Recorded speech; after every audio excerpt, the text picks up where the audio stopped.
ये कहानी south Korea के एक छोटे से शहर से शुरू होती है, जहां एक व्यक्ति किम अपने बेटे इंजुन के साथ कहीं जा रहा होता है।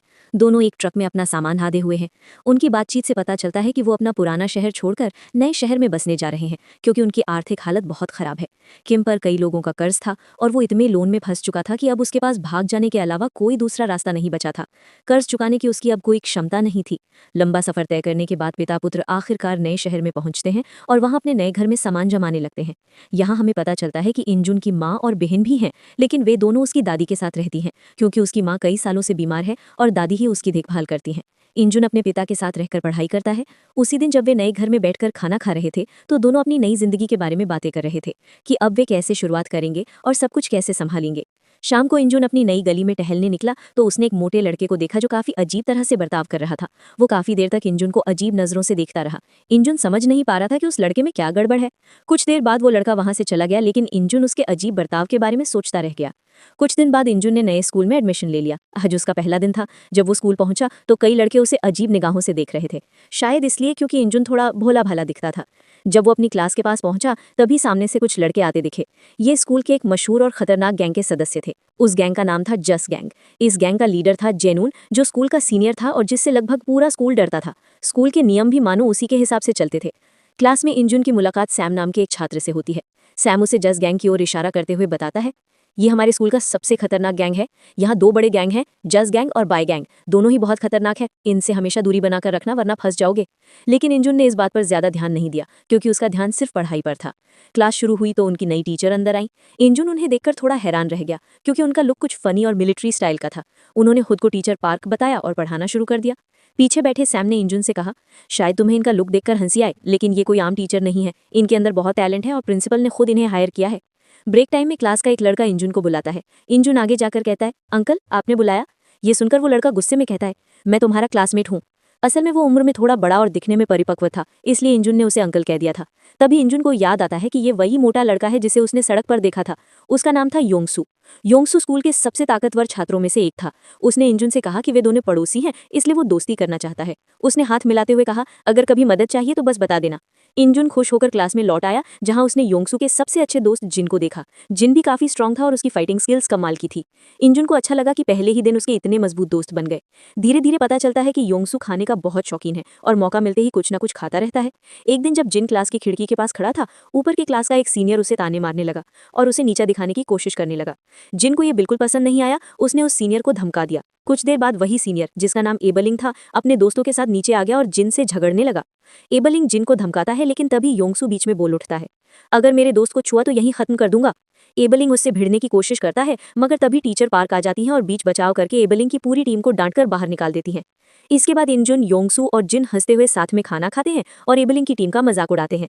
धीरे धीरे तीनों बहुत अच्छे दोस्त बन जाते हैं। कुछ समय बाद योंगसू कहता है कि अब वे अपनी खुद की गैंग बनाएंगे और उसका नाम रायनियन गैंग रखेंगे। उन्होंने ठान लिया कि वे बाकी सबको दिखा देंगे कि वे किसी से कम नहीं है। इसी दौरान पिंजन नाम का एक और लड़का आकर बताता है कि जस गैंग ने पूरे स्कूल के लिए एक घोषणा की है। स्कूल में एक रेसलिंग टूर्नामेंट होने वाला है, जिसमें फर्स्ट ग्रेड के सभी छात्र हिस्सा ले सकते हैं। जो इस टूर्नामेंट में जीतेगा उसे जस गैंग में शामिल होने का मौका मिलेगा। ये सुनकर पूरा स्कूल उत्साह से भर जाता है। मैदान में भीड़ जुटने लगती है। हर किसी के मन में जस गैंग में शामिल होने की इच्छा थी, क्योंकि उस गैंग से सभी डरते थे और उसका हिस्सा बनना मतलब ताकत और पावर हासिल करना था। इंजुन और उसके दोस्त भी वहां पहुंच। स्टूडेंट्स में तो मानो होड़ लग गई थी टूर्नामेंट में भाग लेने की, और कई लोग पहले से ही रेसलिंग प्रैक्टिस शुरू कर चुके थे।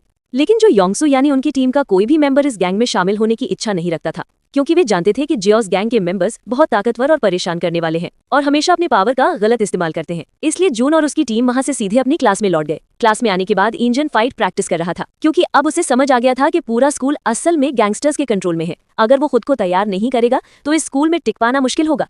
यूनजुन ने जून से कहा, तू तो बहुत अच्छा फाइट करता है, क्या तू मुझे भी फाइट सिखाएगा ताकि मैं अपनी रक्षा कर सकूं? जून मान गया और उसे अलग अलग फाइट स्किल सिखाने लगा। साथ ही उसने कहा कि फाइट एक स्किल है जिसे जितना ज्यादा प्रैक्टिस किया जाए उतना ही मजबूत होती है। इंजुन की फाइटिंग स्किल भी अच्छी थी और वो जून की हर मूव को तुरंत सीख लेता था। जून ने कहा कि उसे बस थोड़ी और प्रैक्टिस की जरूरत है, वरना उसकी फिटनेस पहले से ही अच्छी है। युनजुन घर जाकर खुद से प्रैक्टिस करने लगा और ताकत बढ़ाने के लिए अलग अलग एक्सरसाइज भी करने लगा। जून ने उसे 2 उंगलियों पर बैलेंस करके एक स्पेशल एक्सरसाइज करने को कहा, जिससे हाथ की हड्डियां मजबूत हों। काफी मुश्किल होने के बावजूद इंजुन ने ये किया। अगले दिन सुबह इंजुन योंगसू के साथ स्कूल जा रहा था और रास्ते में वे बातें कर रहे थे। योंगसू ने बताया कि वो कभी बहुत अच्छा फाइटर था और स्कूल के सारे गैंगस्टर्स उससे डरते थे, लेकिन एक दिन उसने अचानक फाइट छोड़ दी और कसम खाई कि अब कभी गलत काम नहीं करेगा। जब गैंग को ये पता चला तो वे उसके पीछे पड़ गए और अक्सर उससे फाइट करने की कोशिश करते हैं। कुछ दूर आगे इंजुन और योंगसू ने देखा कि कुछ लड़के एक स्टूडेंट को बुली कर रहे हैं और उसके बैग से पैसे निकाल रहे हैं। इंजुन और योंगसू को गुस्सा आया, लेकिन योंगसू तो फाइट नहीं कर सकता था, इसलिए इंजुन ने अपनी फाइटिंग स्किल से उन्हें डराकर भगा दिया। फिर वे सीधे जेसॉस गैंग के कुछ मेंबर्स को ये बताने गए कि इंजुन और योंगसू ने उनके काम में दखल दिया है। जब इंजू और योंगसू क्लास में पहुंचे तो देखा वहां कुछ लड़के योंगसू का इंतजार कर रहे थे, जिनमें से एक का नाम बोल्ड मैन था, जो जेसॉस गैंग का मेंबर था। बोल्ड मैन ने आकर कहा, बहुत हिम्मत आ गई है तुम्हें हमारे काम में टांग अड़ाने की। और योंगसू, तू तो फाइट से दूर रहता था, फिर अब हमारे मामलों में क्यों पड़ रहा है? योंगसू ने फाइट करने से मना कर दिया, लेकिन बोल्ड मैन ने धमकी दी कि अगर फिर उनके काम में दखल दिया तो वो नहीं छोड़ेगा। तभी जेसॉस गैंग का लीडर जियो आ गया और बोल्ड मैन को थप्पड़ मारते हुए बोला, तू भूल गया कि योंगसू कभी हमारे लाइन का बंदा था। फिर उसने योंगसू से कहा कि सुना है वो टूर्नामेंट में हिस्सा नहीं लेगा, लेकिन वो चाहता है कि योंगसू इसमें शामिल हो क्योंकि उसे यकीन है कि योंगसू जीतेगा और उनकी टीम में जुड़कर स्कूल में उनकी पावर बढ़ाएगा। योंगसू ने साफ मना कर दिया और कहा कि वो कभी गैंग में शामिल नहीं होगा क्योंकि उसने फाइट छोड़ दी है और अब बस पढ़ाई खत्म करके यहाँ से निकलना चाहता है। जो गुस्से में बोला, फाइट छोड़कर तेरे तेवर बहुत बढ़ गए हैं, देखना एक दिन तुझे मेरी टीम में आना ही पड़ेगा। इतना कहकर वो अपने मेंबर्स के साथ चला गया। एंजो ने योंगसू से कहा कि उन्होंने धमकी दी, लेकिन फिर भी तुम्हें हाथ तक नहीं लगाया। योंगसू ने कहा क्योंकि वो मेरी फाइटिंग स्किल जानते हैं। स्कूल छुट्टी के बाद एंजन योंगसू के घर गया क्योंकि वो उसकी फाइटिंग स्किल के बारे में और जानना चाहता था। वहां उसने देखा कि योंगसू एक साथ 50 उबले अंडे खा रहा था, जिससे उसे अंदाजा हुआ कि योंगसू इतना स्ट्रांग क्यों है। इंजुन ने पूछा कि जुन ने क्यों कहा कि वो उनके लाइन का था। योंगसू ने बताया कि वो पहले गैंगस्टर था और हमेशा फाइट करता था, लेकिन बाद में अपनी गलती समझकर सही रास्ते पर आ गया। जो चाहता है कि वो अपनी कसम तोड़कर फिर फाइटिंग लाइन में लौट आए ताकि उनकी गैंग और स्ट्रांग हो जाए। अगले दिन स्कूल में योंगसू को खबर मिली कि जॉस गैंग उसके छोटे भाई को पकड़कर बास्केटबॉल क्लब में ले गए हैं। वो तुरंत अपनी टीम के साथ वहां पहुंचा और देखा कि वे उसके भाई को बुली कर रहे हैं। जियोन ने कहा कि योंगसू तो उनसे फाइट नहीं कर सका था, इसलिए अब उसका भाई बोल्ड मैन से लड़ेगा। अगर उसने फाइट नहीं की तो उसे कायर समझा जाएगा। योंगसू का भाई गुस्से में चैलेंज स्वीकार कर लेता है। फाइट शुरू होने से पहले बोल्ड मैन कहता है कि कफन का इंतजाम कर लो क्योंकि उसका भाई मरने वाला है। योंगसू को गुस्सा आता है, लेकिन वो खुद को कंट्रोल में रखता है। फाइट में योंगसू का भाई बोल्डमैन को अच्छे से रोकता है, लेकिन आखिरकार बोल्डमैन चालाकी से उसके गले पर पैर जमाकर पकड़ लेता है। फिर पैर से छुटकारा पाकर वो उसे बुरी तरह मारता है और योंगसू को ताने मारता है कि वो और उसका भाई एक जैसे नहीं दिखे। योंगसू का गुस्सा चरम पर था, लेकिन उसने खुद को कंट्रोल में रखा क्योंकि उसे पता था कि ये सब उसे फाइट कराने के लिए किया जा रहा है। आखिरकार जॉस गैंग वहां से चली जाती है। अगले दिन एक लड़का अपने साथियों के साथ क्लास में आया और जून को ढूंढने लगा। उसने जून को ताने जून ने कहा कि उसके पास उनकी फालतू बातें सुनने का टाइम नहीं है। ये सुनकर वो लड़का गुस्से में गालियां देने लगा और मारने को बढ़ा। जून भी मारने ही वाला था कि तभी योंगसू ने आकर रोक दिया और याद दिलाया कि टीचर ने पहले ही चेतावनी दी है कि स्कूल में झगड़ा हुआ तो निकाल दिया जाएगा, लेकिन दूसरी टीम तो फाइट करने आई थी और उन्होंने क्लास में हाथ में जो मिला उठा लिया। ये देखकर जुन और युनजुन भी फाइट के लिए तैयार हो गए। योंगसू तो फाइट नहीं कर सकता था, इसलिए बस उन्हें अप्रिशिएट करता रहा और फिर दोनों टीमों के बीच एक जोरदार लड़ाई शुरू हो गई और उसने सबको बताया कि वो स्कूल के कमजोर छात्रों के लिए ग्रुप खोलना चाहता है जहां उसका काम होगा कमजोरों को बुलियों से बचाना। इंजुन अपने दोस्तों के साथ इस बारे में बात कर रहा था, लेकिन उसी समय वहां बॉलमैन और उसके साथी आ गए। बॉलमैन ने इंजुन से कहा, क्या बात है, सुना है अब तू खुद को हीरो समझता है, लेकिन खुद को सबके सामने हीरो साबित करने की कोशिश में जीरो मत बन जाना। हमारे स्कूल का असली हीरो हमारा बॉस जेन्युइन है और अगर तू उससे भिड़ा तो तू बचेगा नहीं। उसी समय जियो ने इंजुन को चेतावनी दी कि स्कूल में आपसे वो किसी भी तरह की ताकत दिखाने की कोशिश न करे, वरना उसका नुकसान हो सकता है। जेन्युइन इंजुन को कई तरह की बेकार बातें सुनाता रहा। इंजुन गुस्से में आग बबूला हो गया और उसे मारने ही वाला था, लेकिन उसके दोस्त उसे रोक ले गए। जेन्युइन अजीब तरह से हंस रहा था, जैसे उसके दिमाग में कोई प्लान हो। फिर जब इंजुन और उसके दोस्त रोज की तरह छत पर बातें कर रहे थे, उस समय इंसू को आज की घटना की जानकारी मिली। जेन्युइन ने इंजुन को धमकी दी थी क्योंकि जब जेन्युइन मैदान में था तब इंसू क्लासरूम में सो रहा था। सब कुछ सुनकर इंसू ने इंजुन से कहा कि इसे यहीं रोक देना चाहिए। दूसरों के झमेले को अपने सर पर लेने की जरूरत नहीं है। स्कूल में हम पढ़ाई करने आए हैं, अगर हमेशा गैंग और मारपीट में फंसेंगे तो भविष्य में क्या करेंगे? इसलिए जो हो रहा है होने दो। इंजुन और बाकी सब अपने भविष्य पर ध्यान दे। लेकिन ये सुनकर इंजुन बहुत गुस्से में आ गया। उसने इंसू से कहा, तूने कहा था कि तू अच्छा फाइटर है, क्या तू अन्याय देखकर भी चुप रहेगा? अगर चुप रहा तो तू स्वार्थी है। इंसू भी गुस्से में आग बबूला हो गया और इंजुन को मारने ही वाला था, लेकिन उनके दोस्त दोनों को रोक ले गए। इंजुन उस दिन बेहद नाराज था, इसलिए वो एक गेमिंग प्लेस गया और पूरी मर्जी से बॉक्सिंग करने लगा। उसने इतनी जोर से मुक्के मारे कि उसके हाथ कट गए और खून निकलने लगा। अगले दिन लंच टाइम में इंजुन क्लासरूम में सो रहा था, तभी उसका एक दोस्त दौड़ता हुआ आया और जल्दी से उठने को कहा। उसने बताया कि उसके पिता का एक्सीडेंट हुआ है। इंजुन बिना समय गंवाए हॉस्पिटल भागा। वहां उसने देखा कि उसके पिता की हालत बहुत खराब है। इससे वो बहुत दुखी हुआ।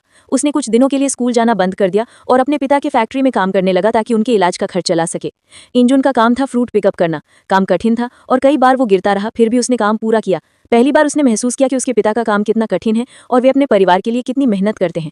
काम खत्म करने के बाद इंजुन सीधे अपने पिता के पास गया और उनके पास बैठकर माफी मांगी। उसने मन ही मन तय किया कि वो अपने परिवार के लिए कुछ करेगा। फिर जब इंजुन काम कर रहा था उसने देखा कि उसके दोस्त उसके पास आ रहे हैं। स्कूल में नहीं आने की वजह से उनके पास इंजुन की जानकारी थी। वे सब उसके मदद के लिए आए। इंजुन को एहसास हुआ कि सच्ची दोस्ती कितनी खूबसूरत होती है। दोस्तों की मदद से उसका काम जल्दी खत्म हो गया और वे सब मिलकर आनंद मनाने लगे। अगले दिन से हर रोज स्कूल खत्म होने के बाद उसके दोस्त उसके काम में मदद करने आते। इस तरह उनका समय बहुत अच्छे से गुजर रहा था। इंजुन अपने दोस्तों के लिए अपने सारे दुख भूल गया। फिर एक दिन जब वे क्लासरूम के बाहर बात कर रहे थे उसी समय बॉलमैन और उसके लोग वहां आ गए। इंजुन और उसके दोस्त वहां से जाने ही वाले थे, लेकिन गलती से इंजुन के हाथ से बॉलमैन पर चाय गिरी। इससे बॉलमैन को फाइट का एक और मौका मिल गया। उसने इंजुन को स्कूल के मैदान में फाइट के लिए चैलेंज किया। सब वहां मैदान में इकट्ठा हुए। जॉस गैंग का लीडर जियो भी वहां था। बॉलमैन खुद को स्ट्रांग दिखा रहा था, लेकिन असल में वो इंजुन से डर रहा था। इसलिए उसने लीडर जियो को कहा कि वो इंजुन से फाइट करे। इंसू ने दूर से देखा। इंसू खुद फाइट में नहीं पड़ना चाहता था, लेकिन अन्याय स्वीकार करना भी असंभव था। अगर स्कूल में लगातार फाइट होती रही तो छात्रों का भविष्य बर्बाद हो जाएगा और दोस्तों को भी खतरा होगा।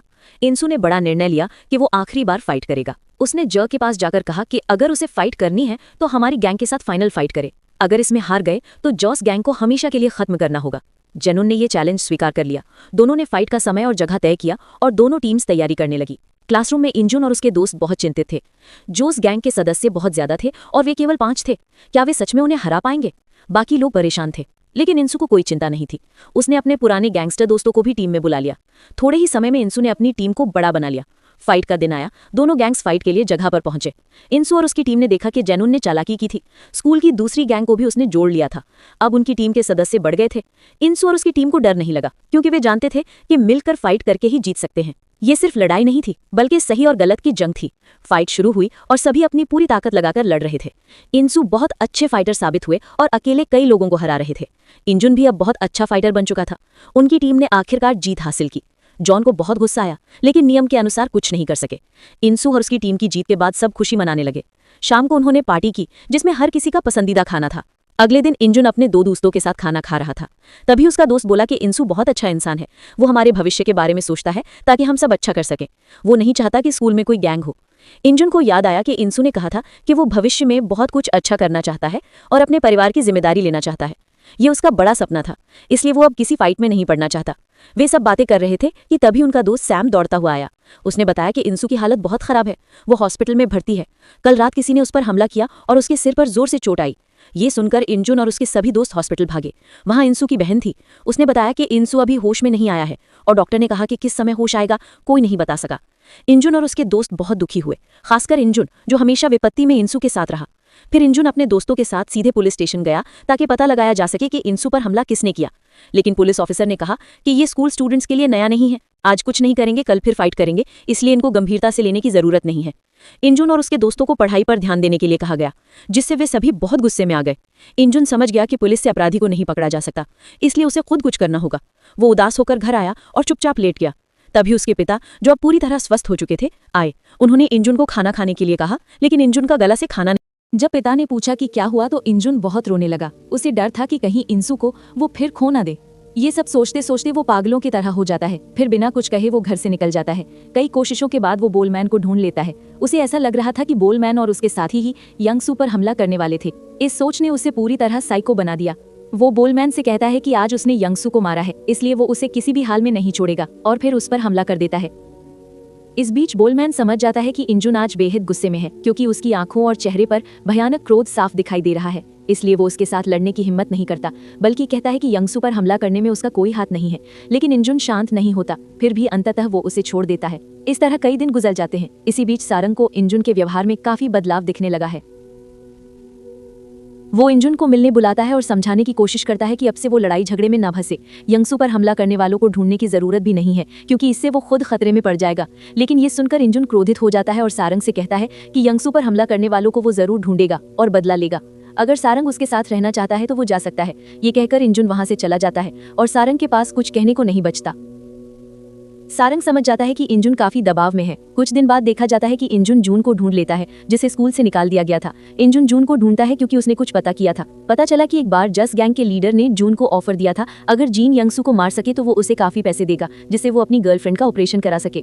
जीन उस समय इस प्रस्ताव को मान गया था और उसने यंगसू से सच में लड़ाई की थी। लेकिन यंगसू को हराना संभव नहीं हुआ। यंगसू जीत जाता है, इसलिए इंजुन सोचता है कि जीन शायद पैसे के लिए यंगसू पर हमला किया होगा। वहीं जेनुन और उसके लोग भी वहां थे। वे जोर जोर से चिल्लाते हुए कहते हैं कि जीन ने पैसे के के लिए यंगसू पर हमला किया। जीन कहता है कि उसने ऐसा नहीं किया, लेकिन इंजुन उसकी बात सुनना ही नहीं चाहता। इसके चलते दोनों के बीच वहां लड़ाई शुरू हो जाती है। वहीं जियोन और उसके टीम मेंबर खड़े थे और वे इंजुन और जीन की लड़ाई देख रहे थे। यहाँ देखा जाता है कि इंजुन और जो ही बहुत अच्छे फाइटर है, लेकिन जीन ने कभी इंजुन को लड़ाई सिखाई थी। अब इंजुन इतनी ताकतवर हो गया था कि जीन उसके हाथ से मारा खाने के बाद गिर पड़ता है। इस मौके का फायदा उठाकर जून और उसकी टीम मिलकर जीन पर हमला कर देती है, लेकिन इसी समय इंजुन जोर से चिल्लाता है, जिससे उनकी पूरी गैंग मौके पर आ जाती है। यंगसू भी वहां होता है, जो अब पूरी तरह स्वस्थ हो चुका है। थोड़ी ही देर में जून भी वहां खड़ा हो जाता है और इंजुन की टीम में शामिल हो जाता है। पोलमैन और उसके साथी भी अब जूस गैंग छोड़कर रियूनियन गैंग में आ जाते हैं, जो इंजुन की टीम थी। असल में जून और उसके दोस्तों को सबक सिखाने के लिए इंजुन और उसके दोस्त ये पूरी योजना बनाते हैं। इंजुन जानबूझकर जून से लड़ता है ताकि जसू और उसकी टीम को गैंग बढ़ाने का मौका ना मिले और वे सब मिलकर उन्हें हराकर सबक सिखा सके। इस बीच जेनुन महसूस करता है कि स्कूल में इंजुन के आने के बाद सब कुछ बदल गया है। अब उसकी जगह कोई और लेना चाहता है, इसलिए वो सबके सामने वचन देता है कि अगर इंजुन उसे फाइट में हरा देता है तो वो सच में अपनी गैंग छोड़ देगा। इंजुन भी उसके सामने लड़ाई के लिए आता है। हालांकि उनकी लड़ाई ज्यादा लंबी नहीं रहती, क्योंकि इंजुन पहले ही आक्रमण में जीन का हाथ तोड़ देता है। जीन और उसकी टीम अब मुकाबले में नहीं टिक पाती और हार मानती है। इस तरह रियूनियन गैंग फिर जीत जाता है और जस गैंग का लीडर जेनुन लज्जा के कारण स्कूल में वापस नहीं आता। स्कूल अब गैंग मुक्त हो जाता है। इंजुन और उसकी पूरी टीम अब साथ में मस्ती और आनंद ले रही थी। यंगसू सबको समझाता है कि अब से कोई लड़ाई नहीं होगी, इसके बजाय हर कोई अपने भविष्य पर ध्यान देगा। लेकिन अगर कभी किसी दोस्त को खतरा हो तो सभी को उसकी मदद के लिए आगे आना चाहिए, क्योंकि यही सच्चा दोस्त होने का मतलब है। और इस तरह कहानी का बहुत सुंदर और सुखद अंत होता है।